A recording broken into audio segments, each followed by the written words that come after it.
Mheshimiwa Rais, utakumbuka kwamba mkoa wetu wa Mwanza tulileta maombi kwako kukamilisha mradi wa vivuko vitano vyenye thamani ya shilingi bilioni 28, na wewe tarehe 29 mwezi Oktoba 2024 pale uwanja wa CCM Kirumba uliahidi kumaliza kazi hii.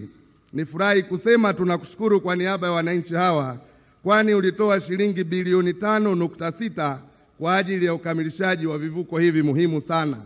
Kwa kuzingatia mkoa wa Mwanza 53% ni maji ya Ziwa Victoria na vivuko ni njia kubwa kabisa ya mawasiliano. Aidha, tunaomba idhini yako ili vivuko vitatu vilivyopo hapa Kigongo Busisi ambavyo vilikuwa vinatoa huduma viende kutoa huduma katika maeneo yafuatayo. Kivuko cha MV Misungwi iende kule Kisoli ya Rugezi, yani wilaya ya Ukerewe. MV Mwanza iende kule Nyakarilo Koome Sengerema, na MV Sengerema iende kule Kanyala Kasalazi wilayani Sengerema. Mheshimiwa Rais, yako mengi ya kujivunia katika sekta ya elimu. Katika kipindi chako cha miaka hii minne, serikali yako imeleta fedha shilingi bilioni 60 kwa ajili ya miradi ya sekta ya elimu.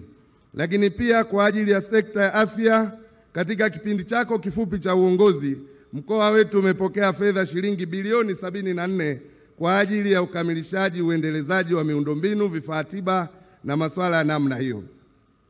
Mheshimiwa Rais, wakati naelekea kukamilisha salamu zangu hizi, ninaomba ukubali nitoe tena shukurani kwako kwa sababu tulipatwa na janga kubwa la magugu maji, na wewe Mheshimiwa Rais ulitoa msaada wa fedha za kutosha kwa mkoa huu kwa kutupa fedha shilingi bilioni 1.5 ili tuweze kununua mashine ya kuchakata magugu maji na hivyo kupelekea ziwa letu kuwa safi.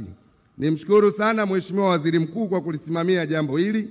Aidha, Waziri wa Mazingira na Katibu Mkuu wake Mheshimiwa Lemeja kwa kazi nzuri walioifanya ambayo ilitishia usalama wa maji, lakini pia uvuvi wa vizimba na usafiri katika maeneo yetu. Mheshimiwa